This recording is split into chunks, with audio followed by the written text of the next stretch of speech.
dos austríacos estava lançada. Napoleão tinha infinitas opções, enquanto Mack tinha apenas algumas, e todas ruins. Napoleão sempre teve como objetivo sua versão de Xi e a aperfeiçoou na campanha de 1805. Obcecado com estrutura e organização, ele desenvolveu um sistema de unidades, inserindo flexibilidade no próprio esqueleto de seu exército. A lição é simples: uma organização rígida, centralizada, deixa você trancado em estratégias lineares. Um exército fluido, segmentado, lhe dá opções, infinitas possibilidades para chegar a Xi. Estrutura é estratégia, talvez a escolha estratégica mais importante que você fará. Se você herdar um grupo, analise sua estrutura e altere-a para se adequar a seus propósitos. Despeje sua criatividade nesta organização, fazendo da fluidez sua meta. Assim você estará seguindo as pegadas não só de Napoleão, mas talvez da maior máquina de guerra dos tempos modernos, o exército prussiano, e, mais tarde, alemão. Logo depois da devastadora derrota dos prussianos para Napoleão na Batalha de Jena, em 1806, ver capítulo 2, os líderes prussianos fizeram uma profunda análise de si mesmos. Eles viram que estavam encalhados no passado, seu estilo era muito rígido. De repente, os reformadores militares, entre eles Karl von Clausewitz, estavam sendo levados a sério e recebendo poderes. E o que eles decidiram fazer não tinha precedentes na história: eles institucionalizariam o sucesso concebendo uma estrutura militar superior. No centro desta revolução estava a criação de um Estado-Maior, um quadro de oficiais especialmente treinados e educados em estratégia, táticas e liderança. Um rei, um primeiro-ministro ou mesmo um general podia ser incompetente na guerra, mas um grupo de oficiais brilhantes e bem treinados no Estado-Maior poderia compensar seu fracasso. A estrutura desta organização não era fixa. Cada novo chefe desse Estado-Maior podia alterar seu tamanho e função para se adequar às necessidades e aos tempos. Depois de cada nova campanha ou exercício de treinamento, o Estado-Maior examinaria rigorosamente a si mesmo e a seu desempenho. Toda uma seção foi criada para estes exames e para o estudo da história militar. O Estado-Maior-Geral aprenderia com seus erros e com os erros dos outros. Teria de ser um trabalho constante. A reforma mais importante foi o desenvolvimento do Auftragstaktik, sistema de comando orientado para a missão. Em alemão existem duas palavras para comando: Auftrag e Befehl. Befehl é uma ordem a ser obedecida ao pé da letra. Auftrag é bem mais geral, é uma declaração de missão global, uma diretriz a ser seguida em seu espírito, não ao pé da letra. A Auftragstaktik, inspirada no arqui-inimigo da Prússia, Napoleão, e no espaço de manobra que ele dava a seus marechais, permeou o Estado-Maior-Geral. Primeiro incutia-se nos oficiais a filosofia de guerra alemã, rapidez, a necessidade de tomar ofensiva, e daí por diante. Depois eles passavam por exercícios para ajudá-los a desenvolver a capacidade de pensar sozinhos, de tomarem decisões que satisfizessem a filosofia global, mas respondessem às circunstâncias do momento. Liderando o equivalente a uma unidade em batalha, os oficiais recebiam missões a cumprir e depois eram deixados à vontade. Eles eram julgados pelos resultados de suas ações, não pela forma como esses resultados eram alcançados.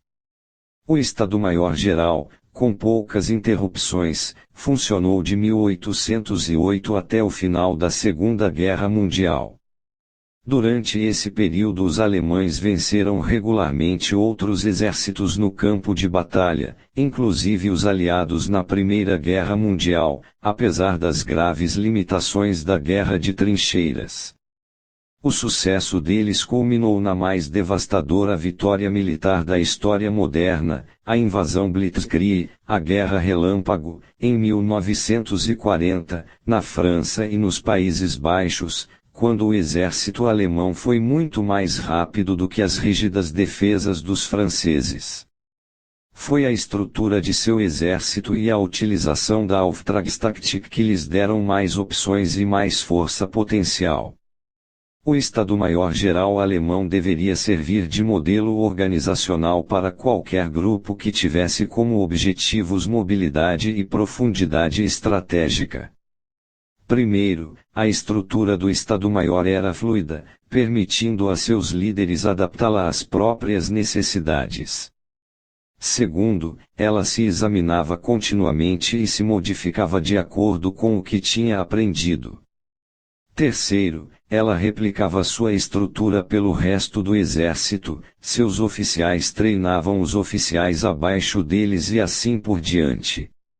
A menor equipe era incutida a filosofia global do grupo. Finalmente, em vez de emitir ordens rígidas, o Estado-Maior adotava o comando da missão, a Auftragstaktik. Ao fazer oficiais e soldados se sentirem mais criativamente envolvidos, esta tática melhorava seu desempenho e acelerava o processo de tomadas de decisão. A mobilidade estava inserida no sistema. A chave para a Auftragstaktik era uma filosofia global de grupo. Isto pode ser construído em torno de uma causa pela qual você está lutando ou uma crença na maldade do inimigo que você enfrenta. Ela pode também incluir o estilo de guerra defensivo, móvel, impiedoso, agressivo, o que melhor lhe servir. Você deve unir o grupo em torno desta crença. Em seguida, com treinamento e exercícios criativos, você deve aprofundar o controle dela sobre eles, infundi-la no sangue deles. Agora, quando desatrelar suas unidades em suas missões, você pode confiar nas decisões delas e se sentir confiante em seu poder de coordená-las. As hordas de mongóis lideradas por Genghis Khan na primeira metade do século XIII foram talvez as precursoras mais próximas das unidades de Napoleão. Genghis, que pregava uma filosofia de superioridade mongol, era um mestre da mobilidade na guerra. Suas forças segmentadas podiam se dispersar e se concentrar em padrões complicados. Os exércitos que as enfrentavam ficavam chocados com sua aparência caótica, tão impossível de compreender, mas eles manobravam com espantosa coordenação. Os soldados mongóis sabiam o que fazer e quando sem que precisassem lhes dizer. Para suas vítimas, a única explicação era que eles estavam possuídos pelo demônio. A sinistra coordenação dos mongóis, entretanto, era na verdade resultado de rigoroso treinamento. Todos os invernos, em tempos de paz, Genghis dirigia a Grande Caçada, uma operação que durava 3 meses, na qual ele espalhava todo o exército mongol ao longo de uma linha de 13 quilômetros de extensão nas estepes da Ásia Central e no que hoje é a Mongólia. Uma bandeira no solo, distante centenas de quilômetros, marcava o ponto final da caçada. A linha avançava, empurrando em sua frente todos os animais no meio do caminho. Lentamente, em uma manobra intrincadamente coreografada, as extremidades da linha se curvavam para formar um círculo, prendendo dentro dele os animais.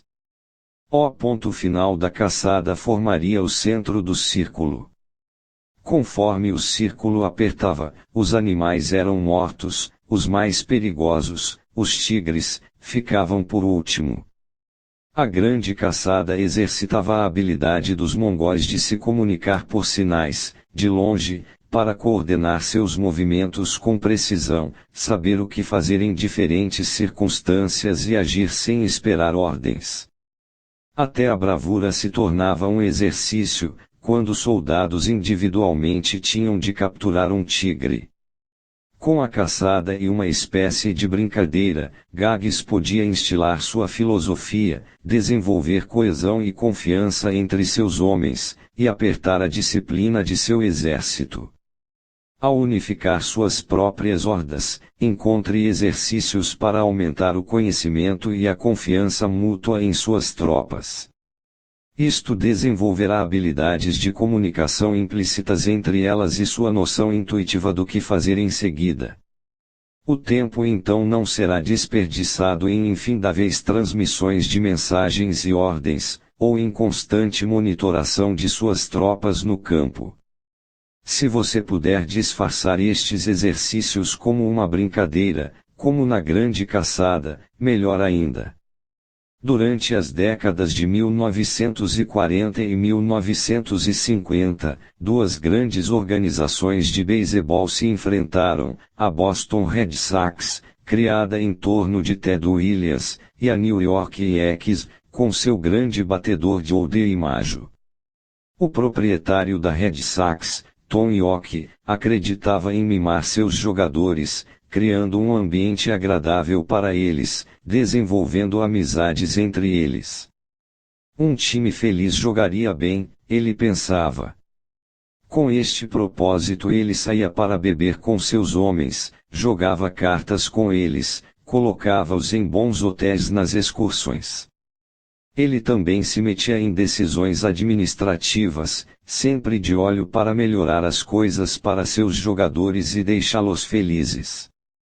A filosofia dos Yankees era muito diferente, enfatizando a disciplina e a vitória a qualquer custo.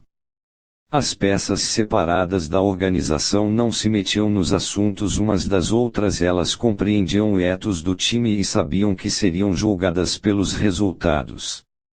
Ao gerente cabia a responsabilidade de tomar suas próprias decisões. Os jogadores Yankees sentiam uma intensa necessidade de estar à altura das tradições vencedoras da equipe. Eles tinham medo de perder. Naquelas 2 décadas, os jogadores da Red Sox lutavam entre eles, dividiam-se em facções, choramingavam e se queixavam de qualquer escorregão percebido e ganharam apenas uma flâmula. Os Yankees eram coesos e animados, eles venceram 13 flâmulas e 10 World Series. A lição era simples: não confunda um clima sociável, de clube, com espírito de equipe e coesão.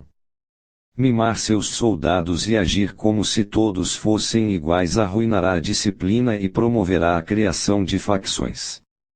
A vitória forjará elos mais fortes do que a amizade superficial, e vitória vem com a disciplina, o treinamento e padrões impiedosamente altos. Finalmente, você precisa estruturar seu grupo de acordo com os pontos fortes e fracos de seus soldados, com suas circunstâncias sociais. Para fazer isso você precisa estar sintonizado com o lado humano de suas tropas, você precisa compreendê-las, e o espírito dos tempos, por dentro e por fora. Durante a Guerra Civil Americana, os generais da União lutavam com a natureza desigual de seu exército. Ao contrário das tropas disciplinadas, bem treinadas da Confederação, muitos soldados nortistas tinham sido recrutados à força no último minuto, eram pioneiros, homens rudes da fronteira e eram de uma independência feroz. Alguns generais tentaram desesperadamente instilar disciplina, e na maioria das vezes falharam. Outros só prestavam atenção à estratégia dos mapas, enquanto seus exércitos continuavam a ter um mau desempenho. O general William Tecumseh Sherman teve uma solução diferente, ele mudou sua organização para se adequar às personalidades de seus homens. Ele criou um exército mais democrático, encorajou a iniciativa em seus oficiais,